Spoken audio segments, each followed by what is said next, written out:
The first Democratic debate is tomorrow night. Hillary Clinton running against Bernie Sanders, but is she also running towards a lot of his positions? We're going to analyze and preview.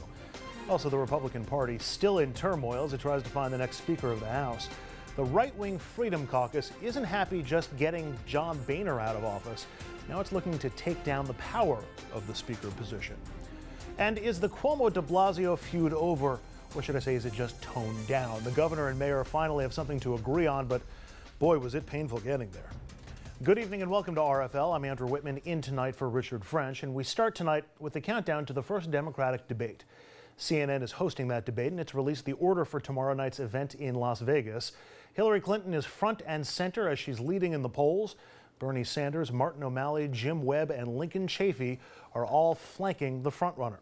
On 60 Minutes last night, President Obama had this to say about that frontrunner. She made a mistake. She's acknowledged it. I do think that the way it's been ginned up is in part because of politics. She could have handled the original decision better and the disclosures more quickly. And if it sounds like the president didn't do Hillary any favors there, you may be right. She's returning the favor to a degree by distancing herself from some of the president's policies. She just came out against his signature trade pact, and she's also calling for the dismantling of the so-called Cadillac tax that's on high-priced health plans. That is a key part of Obamacare. Hillary's also moving away from her former boss and moving further to the left on many positions. And that puts her closer to Bernie Sanders on positions on things like income inequality and on bashing and regulating Wall Street. Let's get more now as we bring in tonight's panel. We're joined by Richard Brodsky, former Democratic New York State Assemblyman, now a senior fellow at Demos and a professor at NYU, and Dominic Carter, who is a political journalist and author. Gentlemen, welcome. Nice to be here. So, Hillary Clinton, first of all, do you think that she is intentionally distancing herself from President Obama in advance of these debates tomorrow? I hope so. If you think the nation is ready for the third term of any president, much less Obama, you're mistaken. The people want progress, change, different, something new. Hillary's big problem is trying to be something new because she's many wonderful things, but new isn't one of them. I don't think it's a problem for her to do what she's doing as long as she's thinking about the issues. She's smart, she's tough, she's weathered a very bad summer. She's the presumptive nominee. It'll be interesting to see what happens. Dom, do you expect more Obama bashing or embracing on the debate stage tomorrow night? First of all, I think that Mr. Brodsky is correct. And anyone that's running, whether you're of the same party or not, you have to find a way to separate yourself to a degree. So I would expect to see a little bit of bashing Mr. Obama's policies. And I don't know if bashing is the correct word. Right, that's not the word. Criticizing, separating. Separating, that's the word. In a very diplomatic, mild way.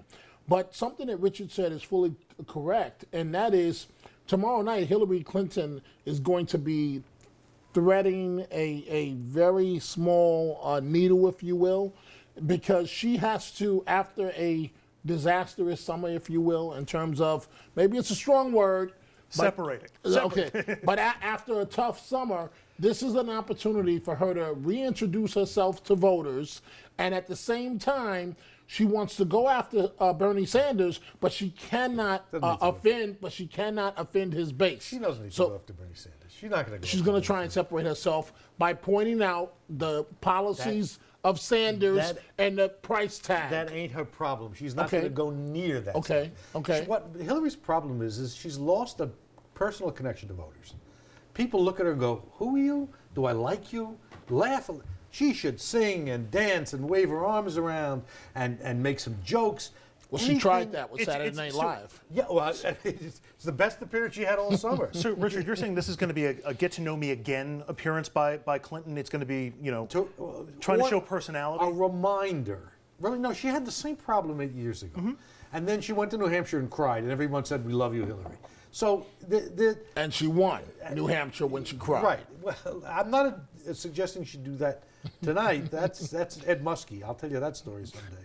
The point is she has a connectivity problem, not an issue problem, not an Obama problem, and certainly not a Bernie Sanders problem. I think there's going to be a lot more comedy with a T in the Democratic debate that we see tomorrow night than we've seen from the Republicans. The Republicans have been somewhat cutthroat. Well, there were fewer crazy people up there. Well, but also, Sanders has made an effort not to criticize Hillary Clinton directly. He's criticized some of her policies. I don't think. I mean, do we think Hillary's going to criticize Sanders? Will it be a policy separation? But that's what I was trying to say. Richard disagreed with me to a point.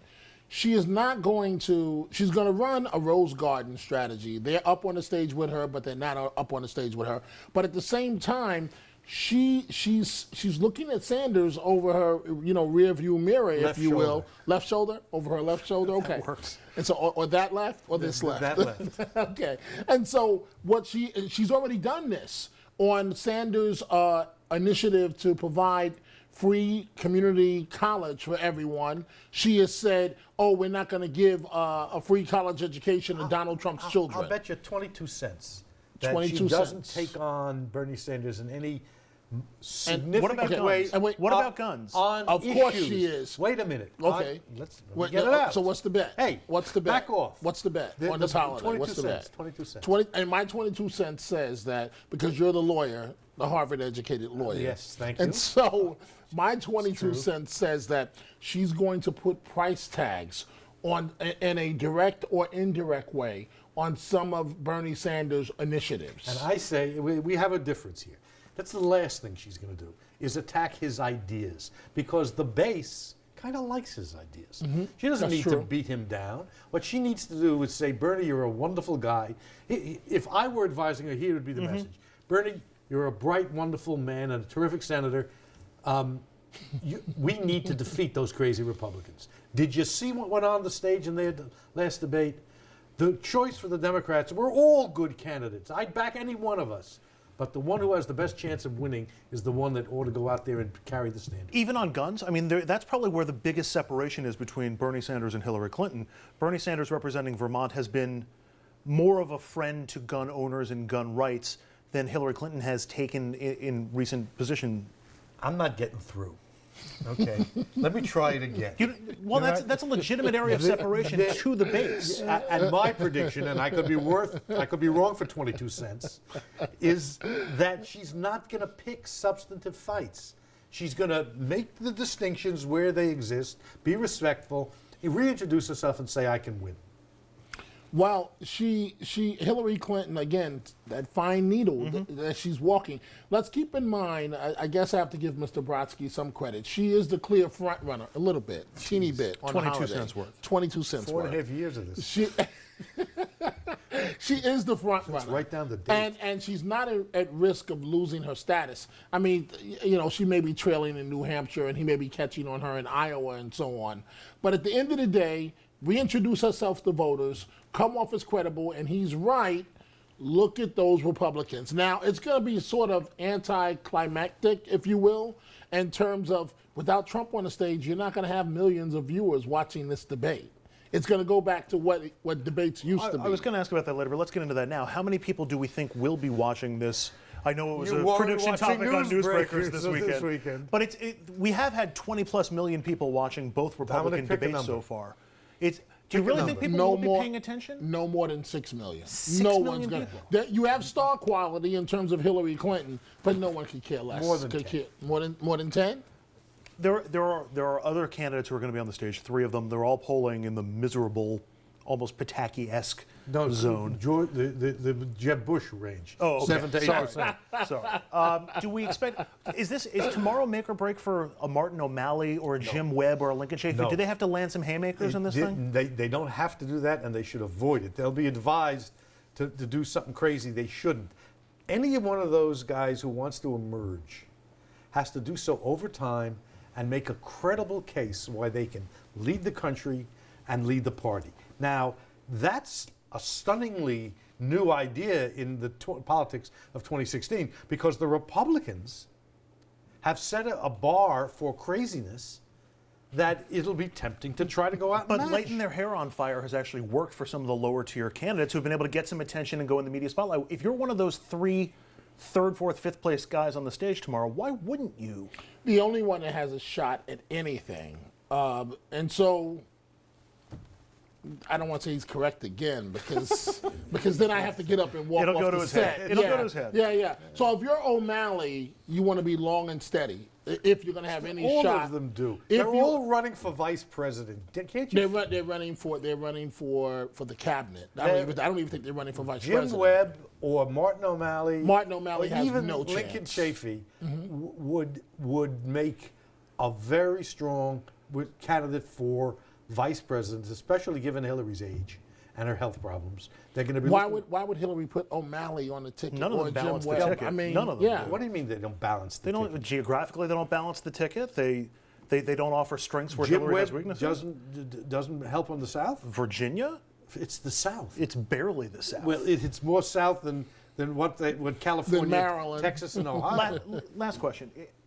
When Bernie Sanders first got into the race, there were we asked on this show a bunch of times, what's he doing? He can't possibly get into this thing, or he can't possibly win this thing. And he can't. Hillary has shifted to the left a little bit.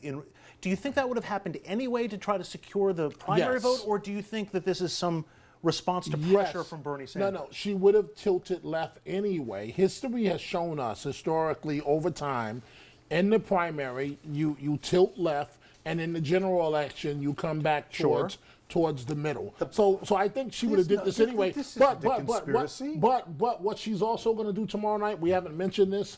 Tomorrow night is about sending a message to Joe Biden that should you come into this, I will crush you and destroy your She's reputation. going to welcome Joe Biden in the race. She's going going to to publicly. Look. There's no I conspiracy take back my here. I agree with you. Well, thank God. There's no conspiracy here. The Democratic Party is not a party of income inequality and investment in social and human Which infrastructure. is not where Hillary's always been Oh, historically. sure she has. She may not have been there the same way Bernie Sanders has, and she may not have been there rhetorically, and she may be more of a triangulator.